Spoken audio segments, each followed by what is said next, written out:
Assalamualaikum warahmatullahi wabarakatuh. Pada kesempatan kali ini, saya akan menjelaskan tentang data dan skala data dalam penelitian kuantitatif. Data merupakan segala informasi yang kita dapatkan dari subjek penelitian atau dari hasil penelitian. Ya, itu adalah data. Dari sumbernya ada data primer dan data sekunder. Data primer adalah data yang langsung diambil dari subjek penelitian.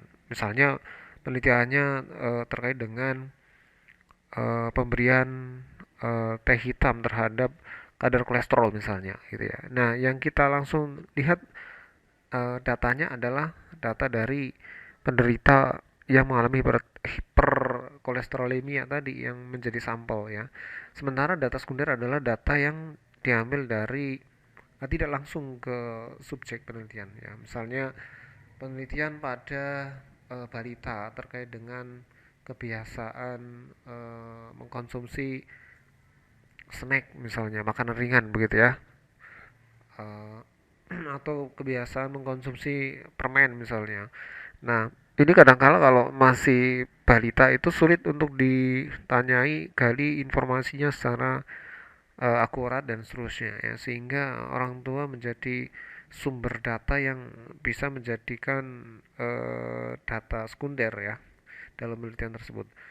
Ya, itu adalah sumber data. Kemudian hal penting yang harus dikuasai oleh mahasiswa dalam hal ini adalah jenis data ya. Ada jenis data dan juga nanti ada set data. Jenis data, data hasil penelitian itu sendiri ada secara umum ada dua, yaitu numerik dan kategorik. Numerik dalam bentuk dalam bentuk angka-angka ya, number angka. Ya, jadi numerik itu adalah angka-angka di mana di dalam skala data numerik itu ada rasio dan interval.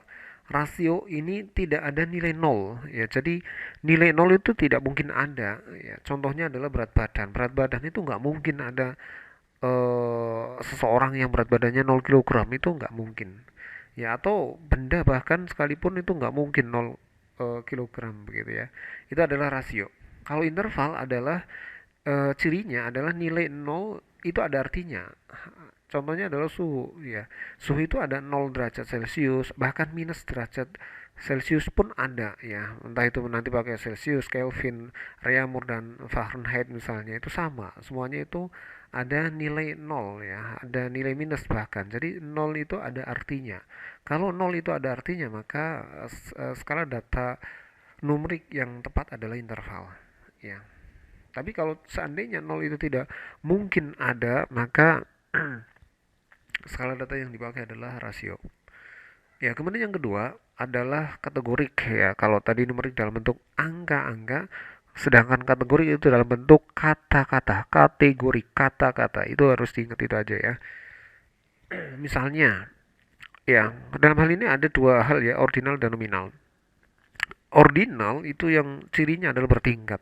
Contohnya adalah tingkat pengetahuan. Ya. Jadi kata kuncinya adalah tingkat. Ya, misalnya tingkat pengetahuan, tingkat eh, depresi, tingkat stres itu adalah ordinal. Tapi kalau misalnya nih tingkat nyeri, ya misalnya tingkat nyeri, nyeri itu misalnya menggunakan numerical rating scale misalnya ya NRS begitu antara 0 sampai 10, maka sebenarnya ini kan masih masuk kategori numerik ya. Tetapi kalau seandainya itu diturunkan bisa misalnya menjadi eh nyeri sangat berat, nyeri berat, nyeri sedang, nyeri ringan, tidak ada nyeri begitu ya. Jadi ada pengkategorian yang bertingkat, ini namanya ordinal ya. Jadi ordinal cirinya adalah bertingkat. Kemudian yang berikutnya adalah nominal. Nominal ini cirinya dua kategori dan tidak bertingkat. Contohnya adalah jenis kelamin. Jadi nggak ada orang yang jenis kelaminnya laki-laki itu lebih tinggi atau jenis kelamin perempuan itu lebih tinggi daripada laki-laki, itu nggak ada ceritanya.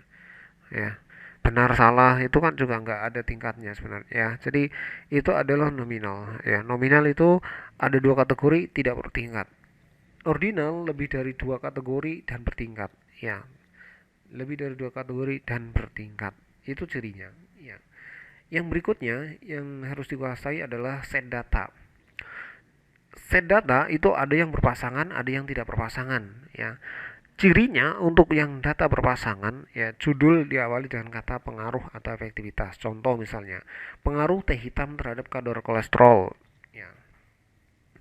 Nah, ini adalah contoh judul terkait dengan data yang berpasangan. Nah, data yang diambil adalah dari variabel yang sama, diambil lebih dari dua kali. Ya, contoh misalnya kayak tadi, pengaruh teh hitam terhadap kadar kolesterol. Yang diukur adalah kadar kolesterolnya sebelum dan setelah diberikan teh hitam misalnya. Itu diambil lebih dari satu kali. Ya, jadi datanya akan berpasangan karena yang diukur sama, yaitu kadar kolesterol baik sebelum diberikan teh hitam maupun setelah diberikan teh hitam. Kemudian yang berikutnya adalah tidak berpasangan. Cirinya adalah judul diawali dengan kata hubungan. Ya, misalnya hubungan kebiasaan merokok dengan kejadian CA paru ya. Hubungan kebiasaan merokok dengan kejadian CA paru ini merupakan set data yang tidak berpasangan. Ya, kemudian data diambil dari dua atau lebih variabel yang berbeda. Kita lihat judul tersebut ya, hubungan kebiasaan merokok. Ini yang kita ukur adalah kebiasaan merokok dan kejadian CA paru. Ya, kejadian CA paru. Itu yang diukur adalah dua hal yang berbeda. Kebiasaan merokok sama CA paru ini adalah dua hal yang berbeda. Artinya variabel yang diukur adalah dua atau lebih variabel yang berbeda. Sedangkan kalau yang berpasangan adalah satu variabel atau variabel yang sama diukur atau diambil lebih dari dua kali ya, jadi datanya itu diambil bisa dua kali, tiga kali dan seterusnya. Intinya lebih dari satu kali ya, lebih dari satu kali.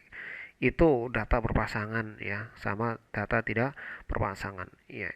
Set data ini akan ya, jenis skala data dan set data ini menjadi informasi yang sangat penting untuk nantinya ketika saudara akan memilih uji statistik yang tepat. Jadi dua hal ini harus dikuasai betul sebelum Anda masuk ke dalam pilihan uji statistik. Saya kira itu untuk data dan set data untuk penelitian jenis kuantitatif.